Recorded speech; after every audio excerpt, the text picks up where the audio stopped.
नमस्कार, मैं वरुण कुमार। आपका स्वागत है मनी 9 के इस खास बुलेटिन मनी टाइम में, जहां आपको केवल 9 मिनट में देखने को मिलती है हर बड़ी और जरूरी खबर। तो चलिए शुरू करते हैं। पहली खबर है बॉन्ड यील्ड से जुड़ी हुई। बॉन्ड यील्ड 2 साल की ऊंचाई पर है और अब कर्ज बहुत जल्द महंगे हो जाएंगे। देश में जल्द ही होम लोन और कार लोन समेत सभी तरह के कर्ज महंगे होने वाले हैं। इसके पीछे की वजह बहुत मजबूत है, क्योंकि देश में बॉन्ड यील्ड 2 साल की ऊंचाई पर पहुंच गई है। ग्लोबल क्रूड ऑयल का भाव लगातार उबाल मार रहा है और कुछ बड़े बैंकों ने डिपॉजिट पर इंटरेस्ट रेट बढ़ा दिया है। इन सब कारणों से अब यह लग रहा है कि बैंक अब जल्द ही कर्ज को महंगा कर सकते हैं। मारुति के बाद अब टाटा मोटर्स ने भी बढ़ा दिए हैं यात्री वाहनों के दाम। टाटा मोटर्स ने अपने यात्री वाहनों के दाम 19 जनवरी से बढ़ाने की घोषणा की है।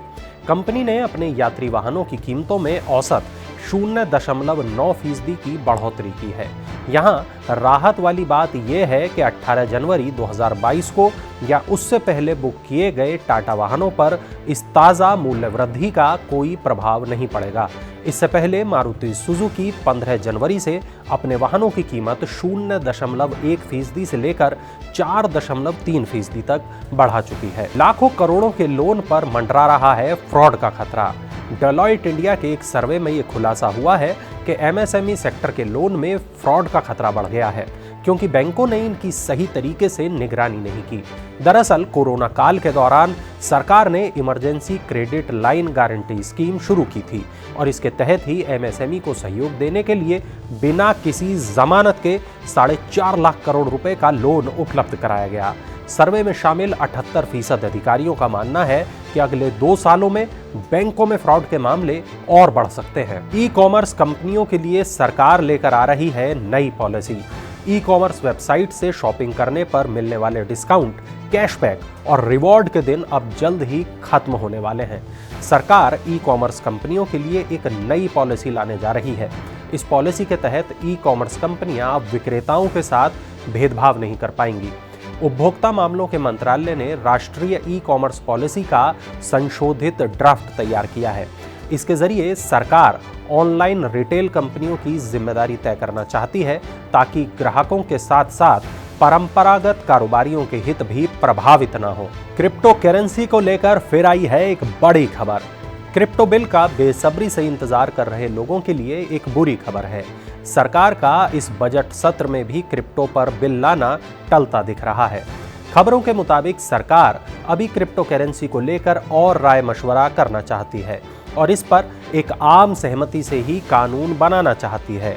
इसका सीधा मतलब यह है कि फिलहाल क्रिप्टो पर बिल आना मुश्किल ही है। और शेयर बाजार में आई इस साल की सबसे बड़ी गिरावट। बीएसई का 30 शेयरों वाला सेंसेक्स कारोबार के अंत में 554 अंकों से अधिक की बड़ी गिरावट के साथ 60,754 अंकों पर बंद हुआ। वहीं नेशनल स्टॉक एक्सचेंज का निफ्टी 195 अंकों से अधिक की गिरावट के साथ साथ 18,113 अंकों पर बंद हुआ। एशियाई बाजारों में हांगकांग, टोक्यो और सियोल नुकसान में रहे, जबकि शंघाई सकारात्मक स्तर पर बंद हुआ।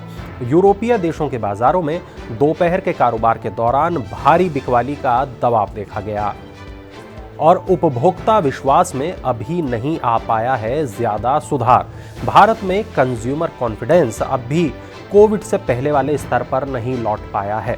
आरबीआई के एक रिपोर्ट में ये बात कही गई है, एक अध्ययन में ये बात कही गई है कि महामारी की लगातार आई लहरों ने उपभोक्ताओं का विश्वास बुरी तरीके से प्रभावित किया है। ये मई 2021 में दूसरी लहर के चरम पर रहते समय 48.5 के अब तक के सबसे निचले स्तर पर आ गया था। उपभोक्ता विश्वास सूचकांक एक सर्वेक्षण है जो ये बताता है कि उपभोक्ता अपनी वित्तीय स्थिति के बारे में कितने आशावादी हैं या कितने निराशावादी हैं। अब अगली खबर जुड़ी है मुकेश अंबानी से। उन्होंने एक और कंपनी खरीद ली है। मुकेश अंबानी की अगुवाई वाली रिलायंस रिटेल ने घरेलू रोबोटिक्स कंपनी एडवर्ब में करीब 983 करोड़ रुपए में 54% की हिस्सेदारी खरीदी है। एडवर्ब टेक्नोलॉजीज स्वतंत्र रूप से काम करना जारी रखेगी और रिलायंस से मिली पैसे का जो इस्तेमाल है विदेश में कारोबार और नोएडा में एक बड़ा रोबोट मैन्युफैक्चरिंग प्लांट की स्थापना के लिए किया जाएगा। कंपनी के पास पहले से ही नोएडा में एक मैन्युफैक्चरिंग प्लांट है। एक और जहां डिजिटलीकरण बढ़ रहा है, वहीं उसके साथ बढ़ रही हैं साइबर हमलों की घटनाएं। डिजिटलीकरण के बढ़ते चलन के बीच साइबर हमलों की घटनाएं भी बढ़ी हैं। साल 2021 में रैंसमवेयर के हमलों में रिकॉर्ड 151% की वृद्धि दर्ज की गई है और इसका सीधा मतलब यह है कि एक संगठन को औसत 270 साइबर हमलों का सामना करना पड़ा है। पिछले साल किसी भी एक सफल साइबर हमले की जद में आने वाली कंपनी को लगभग 27 करोड़ रुपए का नुकसान हुआ है। फिलहाल तो साइबर सुरक्षा के खतरे से निपटना चुनौतीपूर्ण बना हुआ है और इस साल जॉब मार्केट में हलचल बने रहने की खबर आ रही है। इस पूरे साल जॉब मार्केट में हलचल बनी रहेगी। लिंक्डइन की एक रिपोर्ट के मुताबिक इस साल 82% कर्मचारी नौकरी बदलने के बारे में सोच रहे हैं। नौकरी बदलने के बारे में सबसे ज्यादा फ्रेशर सोच रहे हैं। करीब 92% फ्रेशर्स ने ये बात कही है कि वो साल 2022 में नौकरी बदलना चाहते हैं। 27% जनरेशन जेड प्रोफेशनल्स ने कहा कि वो नौकरी बदलने के इच्छुक हैं।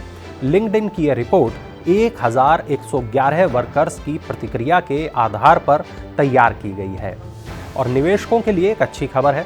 सेबी उठा रहा है उनके लिए कदम। बाजार नियामक सेबी लिस्टेड कंपनियों और उनके ग्राहकों के बीच विभिन्न समझौतों के लिए एक वैकल्पिक विवाद समाधान तंत्र पेश करने पर विचार कर रहा है। इस कदम के पीछे सेबी का लक्ष्य निवेशकों और कंपनियों के बीच विवाद को सुलझाने के लिए एक प्रभावी तंत्र उपलब्ध कराना है। विभिन्न अदालतों में ढेरों मामले लंबित हैं। इस समस्या के समाधान के लिए सेबी एक नया विवाद समाधान तंत्र विकसित करने के लिए विभिन्न हितधारकों के साथ बातचीत कर रहा है। और तीसरी लहर ने रियल एस्टेट की सेहत को भी संक्रमित कर दिया है। कोरोना की तीसरी लहर ने लोगों की सेहत को तो संक्रमित किया ही है, साथ ही साथ भारत की रियल एस्टेट इंडस्ट्री को भी प्रभावित किया है। तीसरी लहर से नए घरों की बिक्री में तेज गिरावट आई है।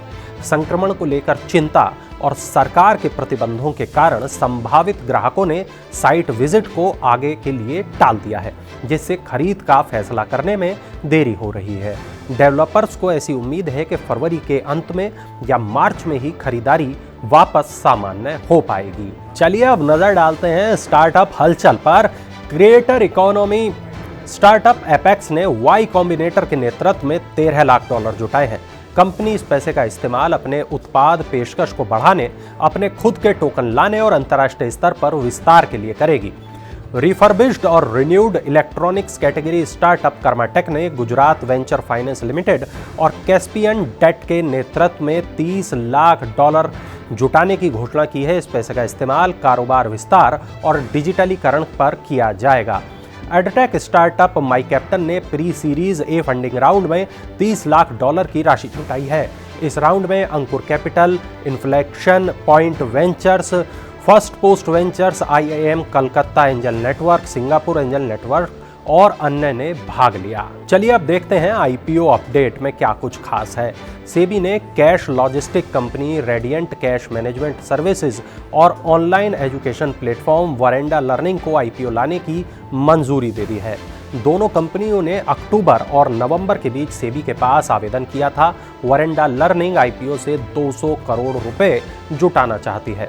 डिलीवरी कंपनी डिलीवरी को आरंभिक सार्वजनिक पेशकश के जरिए 7,460 करोड़ रुपए जुटाने की सेबी से मंजूरी मिल गई है।